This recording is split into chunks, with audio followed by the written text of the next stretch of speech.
धीरज जी, राजस्थान से। राधे राधे महाराज जी, आपके चरणों में कोटि कोटि प्रणाम। महाराज जी, आपने एकांतिक में एक बार ये कहा था कि पति जो भजन करता है उसका आधा भजन पत्नी को जाता है और पत्नी जो भजन करती है उसका भजन उसी को रहता है। तो महाराज जी, तब से मन बहुत विचलित है कि शादी करूं या ना करूं। मतलब ऐसे ही बहुत थोड़ा सा भजन होता है, उसमें भी आधा वो ले जाएगी तो मतलब गड़बड़ सा हो जाएगा।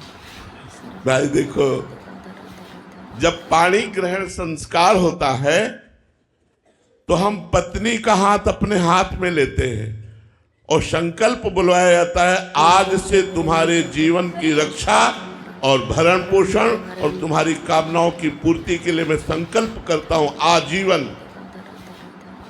वो तुम्हारी अर्धांगिनी हुई, उसने तुम्हारा हाथ नहीं पकड़ा, तुमने उसका हाथ पकड़ा है।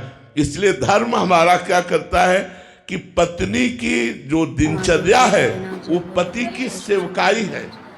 समझना, पत्नी का कर्तव्य नहीं कि सुबह से माला लेके बैठ गई है, पत्नी को ऑफिस जाना है, वो बोले जी हमारे जब 11 माला पूरा हो जाएंगे तो चाय बनाऊंगी, अब वो पति बेचारा भूखा ऑफिस जाए, वो माला काम नहीं करेगी।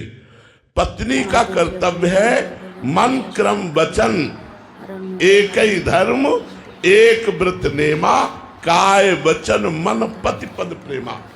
वो अपने शरीर से, अपने मन से, अपने वाणी से, अपनी चेष्टाओं से केवल पति की सेवकाई करे और पति जो धर्म करेगा, भजन करेगा, उसका हिस्सेदार पत्नी होगी। अगर पति मोक्ष पद के लिए कदम रख रहा है और पत्नी पति की सेवकाई में लगी हुई है तो वो केवल पति की सेवा से मोक्ष को प्राप्त हो जाएगी। पति सेवा पत्नी का परम धर्म है। अत्रि मुनि की केवल सेवा करती थी अनसुईया जी, और अत्रि मुनि ध्यानस्थ रहते थे। अपने पति के प्रताप से जब भगवान शंकर, ब्रह्मा और विष्णु उनकी परीक्षा लेने के लिए गए, हाथ में जल लिया और कहा 6-6 महीने के बालक हो जाओ।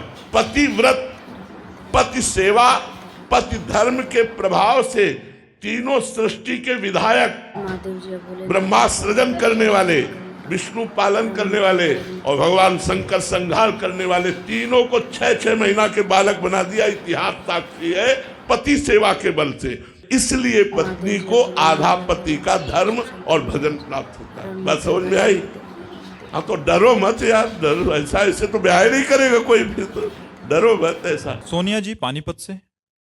राधे राधे महाराज जी। महाराज जी, हम ऐसा क्या करें जिससे आपको सुख मिले? राधा राधा राधा, जब कोई सच्ची बात कहते हैं, जब कोई राधा राधा बोलता है तो हमारा हृदय लगता है मैं क्या दे दूं, क्या दे दूं। ऐसा हृदय से लगता है इसको क्या दे दूं, क्या करूं जिससे सुखी हो जाए। हमारी विवशता, हमारी अधीनता, हमारी प्रसन्नता, हमारा जीवन राधा नाम है। यदि आप राधा राधा रटोगे तो आपका तो मंगल होगा ही और हमारी छाती फूलेगी, हमारा हृदय प्रसन्न होगा।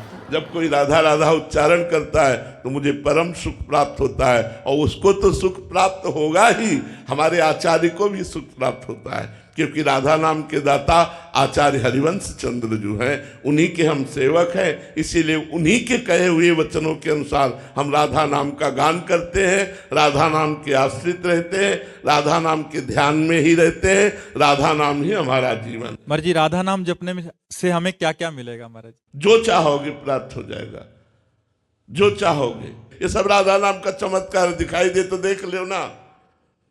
और ये हमारे राधा नाम का फल नहीं है, ये ब्याज है। फल तो होगा, हम निकुंज जाएंगे, श्री जी के पास जाएंगे, अपनी प्रिया जी की सेवा में रहेंगे, ये फल है। हम जिंदा बता रहे तुम्हें, मरने के बाद नहीं, हम जिंदा तुम्हें बता रहे हैं कि हम प्रियाजू के पास जाएंगे, इसमें 100% कोई संशय नहीं। और अपनी प्रियाजू की सेवा में रहेंगे, हम ठसक से कह रहे हैं। और ये है ब्याज, मूल तो ये है, और ब्याज ये देख रहे हो कि मारा वैभव घूम रहा है।